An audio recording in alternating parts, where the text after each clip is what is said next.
There is sad news to report tonight. Gwen Ifill, anchor of the NewsHour and Washington Week on PBS and a former NBC News correspondent, has died after a long battle with cancer. She was just 61 years old, and many around here have lost a good friend and a treasured colleague, while the world of journalism has lost a trailblazer. We get more on her life and legacy from NBC's Pete Williams.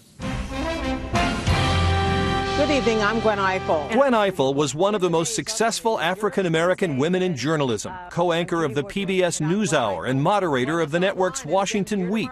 Their greater vulnerability was on things like the tax return. The daughter of a Methodist minister, she started as a newspaper reporter in Boston, where she faced racism on the job. She moved on to the Baltimore Evening Sun, the Washington Post, and the New York Times before becoming a television correspondent, joining NBC News in 1994 to cover Congress and politics.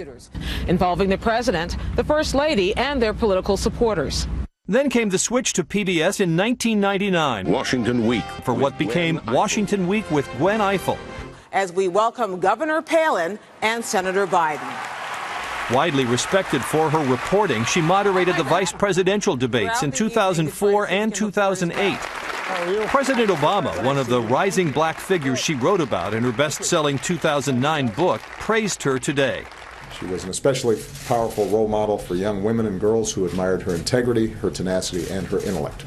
Her clear-eyed reporting brought dozens of awards, but she was proudest of the women and minorities she inspired.